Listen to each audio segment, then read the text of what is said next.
నమస్కారం వార్తలకు స్వాగతం. ముందుగా ముఖ్యాంశాలు. మంత్రి నారా లోకేష్ మీడియా సమావేశం, పలు అంశాలపై వివరణ.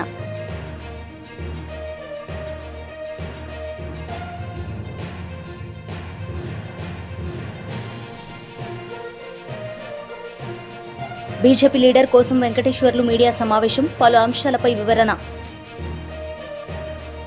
మంత్రి నారా లోకేష్ మీడియా సమావేశం నిర్వహించారు. ఈ సందర్భంగా ఆయన మాట్లాడారు. నాకు పర్మిషన్స్ వచ్చి అన్ని పాఠశాలలు రిజెక్ట్ కొట్టాను అనుకోండి, ప్రైవేట్ పాఠశాల పర్మిషన్ అన్ని రిజెక్ట్ కొట్టాను, ఆటోమేటిక్ నాకు పెరుగుతుంది కదా.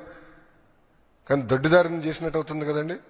మేము క్వాలిటీ పెంచకుండా ప్రైవేట్ పాఠశాలలు నేను పర్మిషన్ ఇవ్వకపోతే నష్టపోయేది ఎవరు? పిల్లలు నష్టపోతారండి.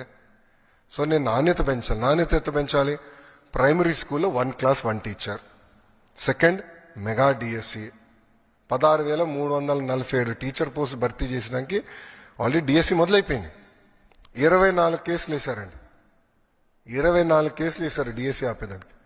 బట్ ముందరికి పక్కడబందిగా నోటిఫికేషన్ ఇచ్చాం కనుక we are able to go ahead. So teacher recruitment జరుగుతుంది. ప్యారల్గా మీరు చూస్తే కరికులం చాలా ఇంప్రూవ్ చేశాము. ఉపాధ్యాయులకు ఎలాంటి ఇబ్బంది లేకుండా సంస్కరణలు తీసుకొచ్చాం. సో వాళ్ళందరినీ భాగస్వామ్యం చేశాం. ఇంకో పక్కన తల్లిదండ్రుల్ని, విద్యార్థిని, ఉపాధ్యాయుల్ని ఎంగేజ్ చేస్తూ పేరెంట్ టీచర్ మీటింగ్ కూడా పోయిన సంవత్సరం డిసెంబర్లో పెట్టాం. ఈ సంవత్సరం కూడా జూలై 5వ తారీఖు నాడు మెగా పేరెంట్ టీచర్ మీటింగ్ ఉంటుంది. రాష్ట్ర ఎంగేజ్ చేస్తాం. సో కమ్యూనిటీని కూడా మేము ఎంగేజ్ చేస్తాం జరుగుతుంది. సో నాణ్యత పెంచాలి, క్వాలిటీ పెంచాలి, లెర్నింగ్ అవుట్కమ్స్ పెంచాలి, రిజల్ట్స్లో పెంచాలి. ఆటోమేటిక్గా తల్లిదండ్రులు ప్రభుత్వ పాఠశాలకు వాళ్ళ పిల్లలు పంపిస్తారు నేను బలంగా నమ్ముతున్నాను.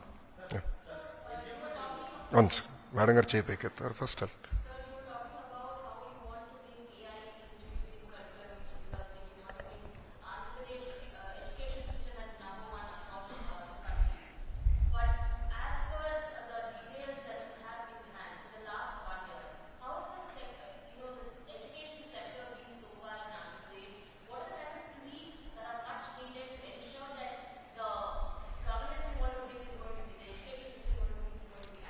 No, see, if you look at it in the last 1 year, we didn't change the fundamental structures because this government came only in the month of June. So by then the academic year started. I didn't want to mess around with the system. I took an objective evaluation on the reforms, and whatever worked, whatever reforms that were taken in the past which are working, we continued. Whatever reforms I believed were not in the interest of the students or children, we have withdrawn, number one. So if you look at it, I didn't get the benefit of the full year. However, we've had certain action plans to improve our performance in terms of marks. So if you look at our inter or 10th, government schools have done definitely far better than they did in the past. That is first one. However, in the last 1 year, these structural reforms which we believe are very important to strengthen government schools is what we started. So if you look at our 1 class 1 teacher policy, which I believe is very, very important, strengthening our high schools, recruitment of our teachers, all this work has started. Parallelly, what we have done is we have built an app called LEAP app, Learning Excellence of Andhra Pradesh, where the teacher, the parent, the student will be integrated. We are going to use prescriptive homework for every child. We are going to give prescriptive homework from government. And any subjects that the child is weak in, based on our assessment, we want to push summary videos through that app so that the child can look at the video, learn, understand the basics a tad bit better. So, and all this is going to be the property of government of Andhra Pradesh. So we are really working in a very systematic manner to build such kind of infrastructure and all that. As far as introduction to certain subjects, there's been a lot of debate internally on life skills. How do you balance a budget? How do you what does it take to do agriculture? What is AI? How do you use AI better? So we've received some input that we can start doing this as sort of a life skills course for our children. So that's something that we are also now implementing starting this year. So I believe that we are starting on a very strong foundation, and this will yield in much better learning outcomes in the coming years. So I'll give you an example of it. If you look at our literacy rate, Andhra Pradesh is last in India. And one of the primary reasons is that adult education in the last 5 years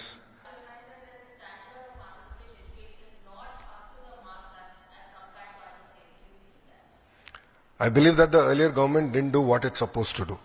I think it's very easy to blame a system, blame officials, blame teachers. I don't think that's the case. I believe the case is lack of motivation, direction from the leader. See, end of the day, the captain of the ship has to give guidance, direction. The earlier guidance, direction of the government was only to push a button. And please explain this to me. How does a chief minister review education department in 1.5 hour? It is impossible. It is simply impossible. So they never went into depth. They never went into basics. They never understood it well. They said, all they thought was, we'll push a button, results will come. Spending went up, but learning outcomes went down. And that's an example. So we have a strong captain. Our chief minister is quite clear. He motivates us day in, day out. He drives us like there's no tomorrow. And there are clear KPIs now identified for us to deliver as far as my ministries are concerned. And we are focused on delivering that. YSRCP మహిళా విభాగం రాష్ట్ర అధ్యక్షురాలు MLC వరదు Kalyani press meet నిర్వహించారు. ఈ సందర్భంగా ఆమె మాట్లాడారు. అవసరం ఉందని తెలియజేస్తున్నాను. ఎప్పటికైనా డైవర్షన్ పాలిటిక్స్ ఆపి పాలన మీద దృష్టి పెట్టాల్సిందిగా చంద్రబాబు నాయుడు గారికి, ఈ కూటమి ప్రభుత్వంలో పెద్దలకి, మంత్రులకి తెలియజేస్తూ ఉన్నాను. అసలు ఈ ఏడాదిలో తల్లికి వందనం ఎవరికి ఇచ్చారు మీరు? అసలు ఒక్కరికైనా ఇచ్చారా? ఈ ఏడాది గడిచింది 12 నెలల్లో. అలాగే తీసుకుంటే ఫ్రీ బస్సులో ఏ మహిళకి ఎక్కించారు ఈ ఏడాది కాలంలో? అలాగే తీసుకుంటే 3 గ్యాస్ సిలిండర్స్ ఎవరికి ఇచ్చారు? ఒక్క గ్యాస్ సిలిండర్ ఇచ్చి చేతులు దులుపుకున్న పరిస్థితి మనం అందరము చూసాము. ఈ ఏడాదిలో తీసుకుంటే నిరుద్యోగ భృతి ఒక్కరికైనా ఇచ్చారా? అలాగే 50 ఏళ్ళకే ఫెన్షన్ అని చెప్పారు కదా బీసీ, ఎస్సీ, ఎస్టీ, మైనారిటీ మహిళలకి, ఒక్కరికైనా ఇచ్చారా అని నేను అడుగుతూ ఉన్నాను. ఆడబిడ్డ నిధి 19 సంవత్సరాల నుంచి 59 సంవత్సరాల మధ్య ఉన్న మహిళలకి ఆడబిడ్డ నిధి ఇస్తామన్నారు కదా, ఒక్కరికైనా ఇచ్చారా అని నేను అడుగుతున్నాను. అసలు ఈ రాష్ట్రంలో ఈ ఏడాది కాలంలో పేదలకు 1 సెంటు భూమైనా ఇచ్చారా అని అడుగుతున్నాను. అమరావతిలో జగనన్న ఇచ్చిన 50,000 మందికి ఇళ్ల పట్టాలు ఇస్తే వాటిని ఈరోజు రద్దు చేయడం జరిగింది ఈ కూటమి ప్రభుత్వం అధికారంలోకి వచ్చాక. వీళ్ళు పేదల గురించి మాట్లాడుతూ ఉంటే ప్రజలు నవ్విపోతూ ఉండే పరిస్థితి మనం చూస్తూ ఉన్నాము. అలాగే తీసుకుంటే గత 3-4 రోజులుగా లేని విషయాన్ని వక్రీకరించి ఎంత దారుణంగా చంద్రబాబు నాయుడు గారు, లోకేష్ గారు, అలాగే మంత్రులు, ముఖ్యంగా మహిళా మంత్రులు, మహిళా కమిషన్ చైర్పర్సన్తో సహా ఎంత దారుణంగా వ్యాఖ్యలు చేశారో మనం చూసాం. అసలు మహిళా కమిషన్ చైర్పర్సన్ గారు ఎప్పటికైనా సుప్రీంకోర్టు వ్యాఖ్యల ద్వారా బుద్ధి తెచ్చుకొని తన వ్యాఖ్యల్ని వెనక్కి తీసుకోవాల్సిన అవసరం ఉందని తెలియజేస్తూ ఉన్నాను. అలాగే తీసుకుంటే మహిళా మంత్రులు ఒక బాధ్యతాయుతమైన రాజ్యాంగబద్ధమైన పదవిలో ఉన్నారు. హోమ్ మినిస్టర్ గారైనా, అనిత గారైనా, అలాగే తీసుకుంటే గుమ్మడి సంధ్యారాణి గారు అంత రాజ్యాంగబద్ధమైన పదవుల్లో ఉండి ప్రజలకు సమాధానం చెప్పే బాధ్యతాయుతమైన పదవుల్లో ఉండి వాళ్ళేమో ఒక తప్పుడు కేసుల విషయంలో ఏకంగా పోలీస్ స్టేషన్స్కి వెళ్ళి పోలీస్ దగ్గరికి వెళ్ళి తప్పుడు ఫిర్యాదులు సాక్షి మీద, మా భారతమ్మ మీద జరగని ఇష్యూ మీద ఇవ్వడం అంటే ఎంతగా వీళ్ళు దిగజారుడు రాజకీయాలు చేస్తున్నారో మనం అర్థం చేసుకోవచ్చు.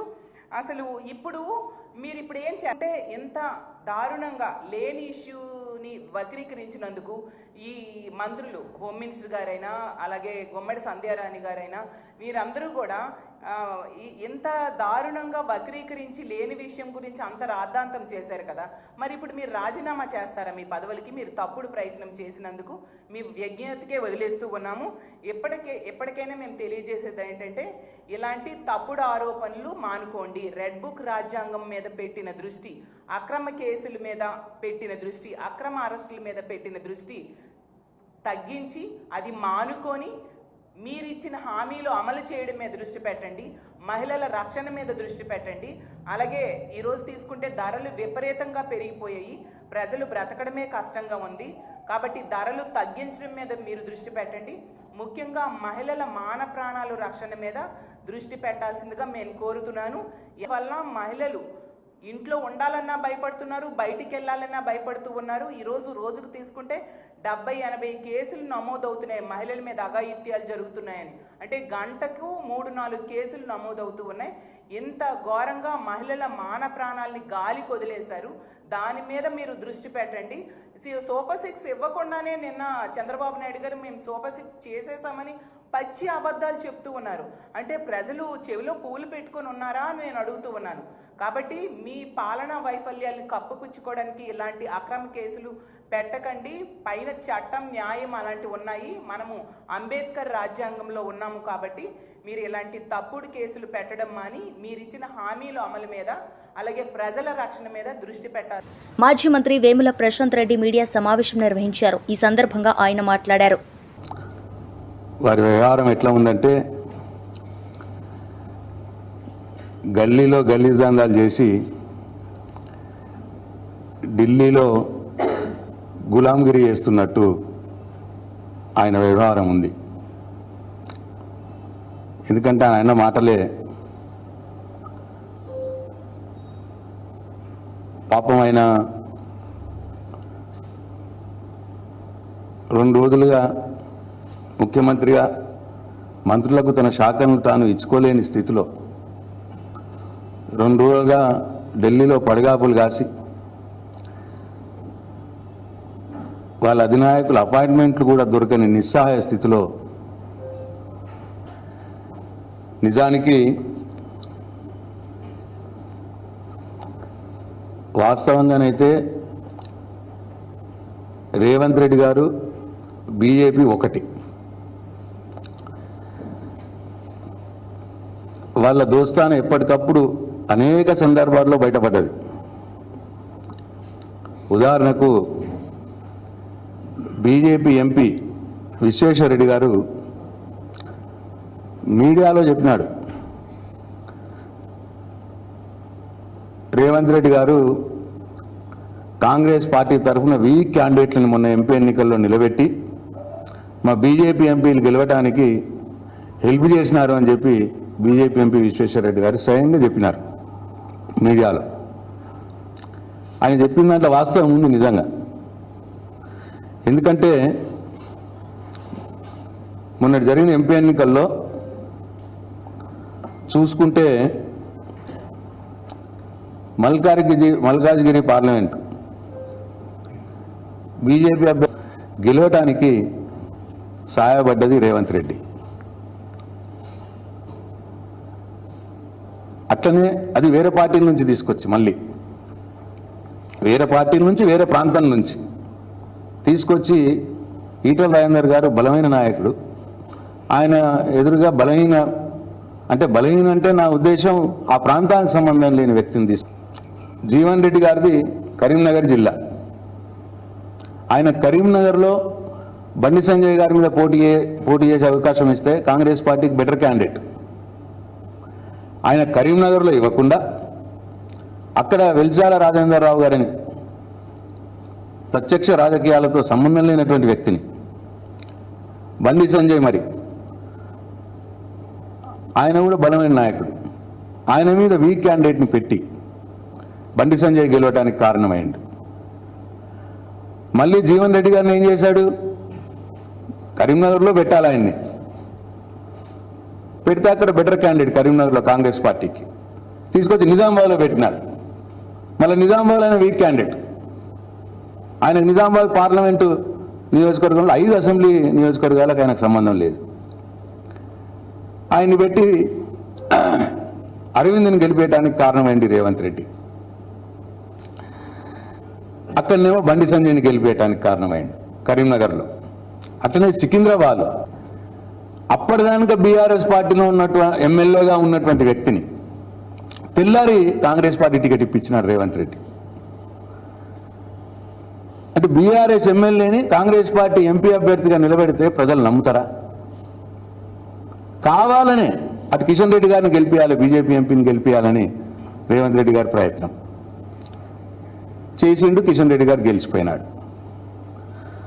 అట్లనే మెదక్లో రఘునందన్ రావు గారి మీద అప్పటి మటుకు ఎమ్మెల్యే ఎలక్షన్ కానీ ఎంపీ ఎలక్షన్లు కానీ అనుభవం లేనటువంటి ఒక యువకుణ్ణి నిలబెట్టి రఘునందన్ రావు గారు బీజేపీ ఎంపీగా మెదక్ నుంచి గెలవటానికి సహాయపడ్డాడు రేవంత్ రెడ్డి. అట్లనే ఆదిలాబాద్లో నరేష్, ఆయన మాజీ మంత్రి మాజీ ఎంపీ నగేష్, ఆయన మీద అప్పటి మటుకు అసలు ఏ ఎలక్షన్లో పార్టిసిపేట్ చేయను, అంటే ఎమ్మెల్యే ఎంపీ ఎలక్షన్లో నిలబడినటువంటి ఒక వ్యక్తిని తీసుకొచ్చి. BJP leader Solanki Srinivas media సమావేశం నిర్వహించారు. ఈ సందర్భంగా ఆయన మాట్లాడారు. ఇది వాస్తవం కాదా?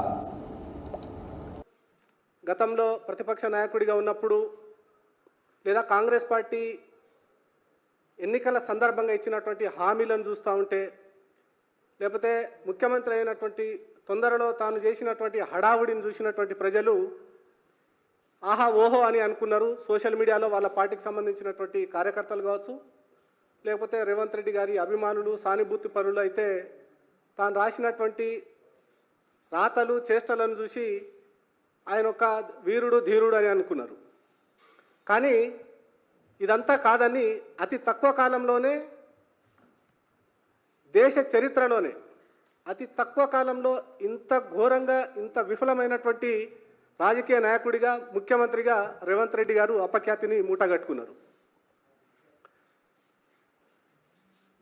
తన పాలనా వైఫల్యము ఎంత స్పష్టంగా కనిపిస్తూ ఉంది నేడంటే, దాదాపు తాను ముఖ్యమంత్రి అయినటువంటి 2.5 సంవత్సరాలలో అధికారులను ట్రాన్స్ఫర్ చేయడం ఏదైతే ఉందో, కనీసం కొత్తగా వచ్చినటువంటి అధికారులు కావచ్చు, ఆ పోస్టు నుండి పోతున్నటువంటి అధికారులు ఎవరైతే ఉన్నారో వాళ్ళకు అక్కడ జరుగుతున్నటువంటి నిర్ణయాలు ఏం జరుగుతున్నాయి అనేటువంటిది కనీస అవగాహన లేకుంటే ముందే మళ్ళీ ఇంకో ట్రాన్స్ఫర్ ఆర్డర్స్ వస్తూ ఉన్నాయి.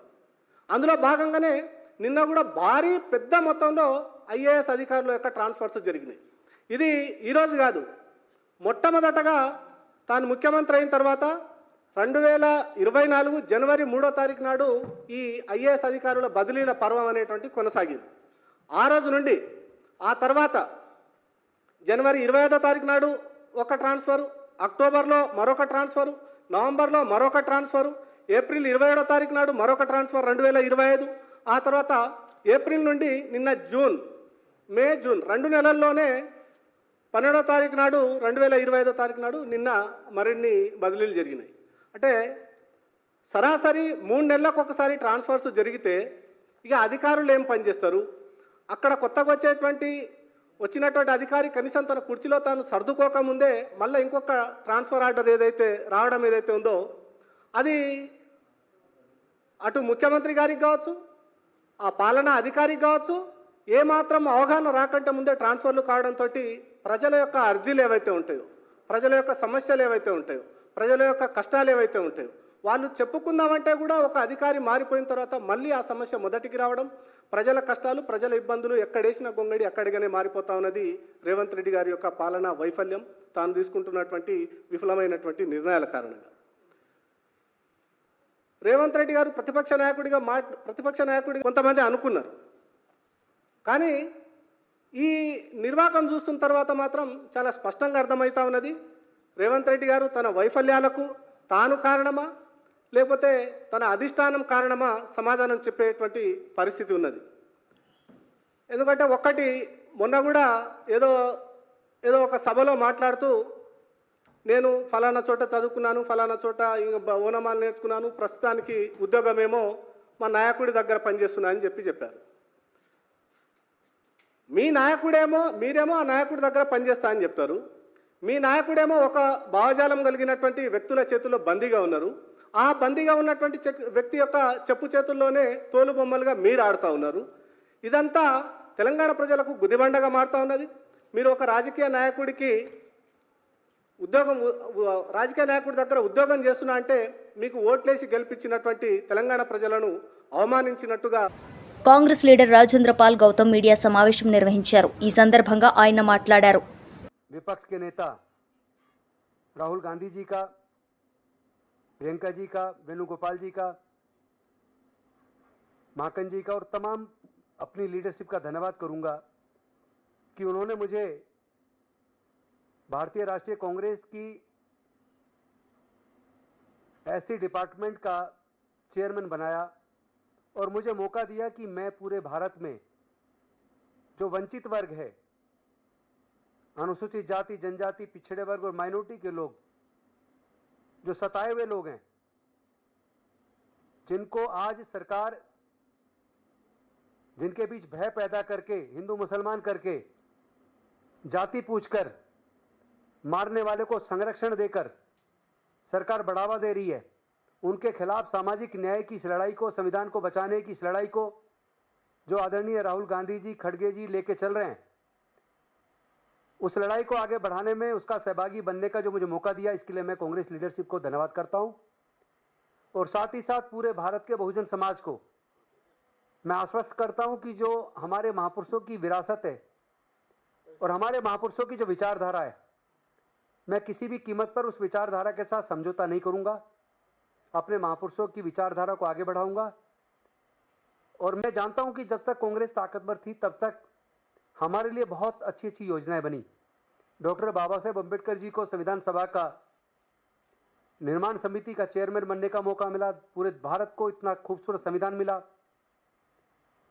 और संविधान के माध्यम से उन्होंने तमाम जाति वर्ग के लोगों को एक श्रेणी में लाकर बराबर खड़ा कर दिया। चूंकि मनुस्मृति में देश की महिलाएं, अछूत, शूद्र, इन सब लोगों को मानवता के दर्जे से वंचित रखा, लेकिन उस मनुस्मृति को खत्म करके डॉक्टर बाबा साहेब अम्बेडकर जी के संविधान ने देश में निष्पक्ष रूप से जाति धर्म का बंधन काटते हुए औरत मर्द के बीच के उस अंतर को भी खत्म करते हुए सबको संविधान की नज़र में बराबर किया और सबको one man one vote one value ये अधिकार दिया। और आप जानते हैं कि कांग्रेस के टाइम पर ही ट्राइबल सब प्लान और शुल्कास्ट सब प्लान बना, जिसमें प्लान बजट में जनसंख्या के हिसाब से बजट का प्रोविजन किया। 20 सूत्री कार्यक्रम में बहुत सारे लोगों को खेत की जमीन के पट्टे मिले, रेजिडेंशियल प्लॉट के पट्टे मिले। पहले बैंक प्राइवेट होते थे, इंश्योरेंस कंपनी प्राइवेट होती थी, लेकिन इंदिरा जी के टाइम पर उनका राष्ट्रीयकरण हुआ और करोड़ों लोगों को रोजगार मिला। सैकड़ों PSUs बनाए, उनके अंदर भी करोड़ों लोगों को रोजगार मिला। लेकिन जब से कांग्रेस कमजोर हुई उसके बाद से धीरे धीरे हम देख रहे हैं कि जो अधिकार डॉक्टर बाबा साहेब अम्बेडकर जी ने अपने 5 బీజేపీ లీడర్ కోసం వెంకటేశ్వర్లు మీడియా సమావేశం నిర్వహించారు. ఈ సందర్భంగా ఆయన మాట్లాడారు. అక్కడ ఉన్నటువంటి ప్రజలలో తీవ్రమైనటువంటి వ్యతిరేకత వచ్చి కులాల మధ్య కొట్లాటలు వచ్చేసి ఎక్కడికక్కడ అన్రెస్ట్ అయ్యేటువంటి పరిస్థితి వచ్చినప్పుడు దాన్ని పక్కకు పెట్టినటువంటి పరిస్థితి స్పష్టం. తర్వాత తెలంగాణలో కులగణన చేసినామని చెప్పేసి ముఖ్యమంత్రి రేవంత్ రెడ్డి గారు ఘనంగా చెప్పుకొని మరొక నాటకానికి తెరదీసిండు. అయితే ఇక్కడనే కాంగ్రెస్ పార్టీ నాటకాలన్నీ కూడా బయటపడతా ఉన్నాయి. 2011లో యూపీఏ ప్రభుత్వం సోషియో ఎకనామిక్ సర్వేని 10 సంవత్సరాలు అంటే 14 వరకు ఎందుకు బయట పెట్టలేదో వాళ్ళు ఇంతవరకు స్పష్టమైనటువంటి సమాధానం చెప్పలేకపోతా ఉన్నారు. కేంద్ర ప్రభుత్వం ఇప్పుడున్నటువంటి ఎన్డీఏ ప్రభుత్వం 2024-26లో కులగణన జనగణనతో పాటు చేస్తామని చెప్పిన తర్వాత ఇంకా కాంగ్రెస్ పార్టీకి ఆర్భాటం ఎక్కువైపోయింది. రాహుల్ గాంధీ అయితే అసలు మామూలుగా ఆరాటపడతలేడు. ఆరాటం తెలంగాణలో చూపించాలని చెప్పేసి మేము కోరుతా ఉన్నాం. అయితే తెలంగాణలో చేసినటువంటి కులగణన అని చెప్పుకుంటున్నారు. వాస్తవానికి అది కులగణన కాదు, అది కేవలం కుల సర్వే మాత్రమే. అయితే దీంట్లో తెలంగాణలో చేసినటువంటి కుల సర్వే ఏదైతుందో క్యాస్ట్ కులాల ప్రాతిపదికన ఎక్కడ ఏం జరిగినాయి, ఎన్ని కులాల ఏ కులం జనాభా ఎంత ఉంది అనేది క్లాసిఫికేషన్ చేయలే. కేవలం తరగతుల వారీగా మాత్రమే చేసిండ్రు.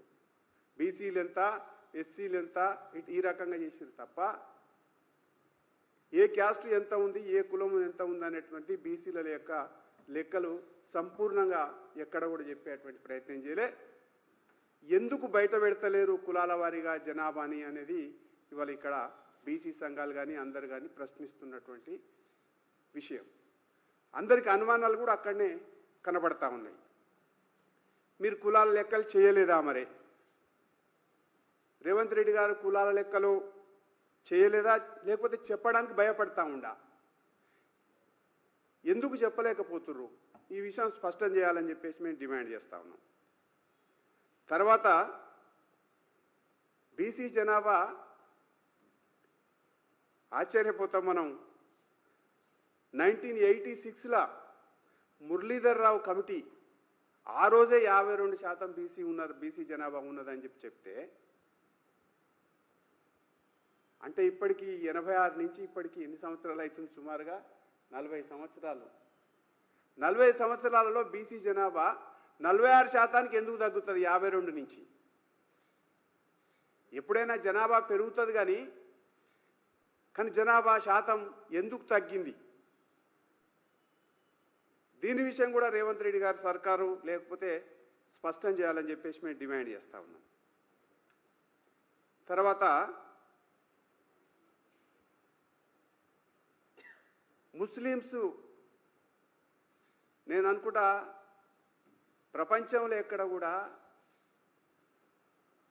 హిందూ ముస్లింలు, BC Muslims, OC Muslims, Muslims అంటే బీసీ ముస్లింలు, ఓసీ ముస్లిమ్స్ అని చెప్పేసి కేటగిరీ ఏ ముల్లాలు ఏ మౌలానాలు కూడా చేయలే ఇప్పటివరకు. ఎక్కడ కూడా మనకు కనపడది. రేవంత్ రెడ్డి గారు మాత్రమే బీసీ ముస్లిమ్స్లు, ఓసీ ముస్లిమ్స్ అని చేశారు. మరి ఈయన ఎక్కడ చదివిండో, ఏ దాంట్లో నుంచి తీసుకున్నాడో అది అర్థం కాకుండా, అది కూడా బీసీలలో 10% ముస్లిమ్స్ ఉన్నారని చెప్పేసి యాడ్ చేసి బీసీ. వార్తలు ముగించే ముందు ముఖ్యాంశాలు మరోసారి. మంత్రి నారా లోకేష్ మీడియా సమావేశం, పలు అంశాలపై వివరణ.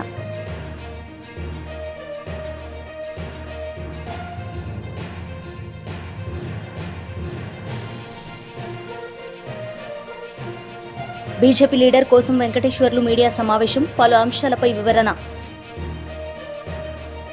ఈ వార్తలు ఇంతటితో సమాప్తం. తిరిగి ప్రసారమయ్యే వార్తల్లో మళ్ళీ కలుద్దాం. అంతవరకు సెలవు. నమస్తే.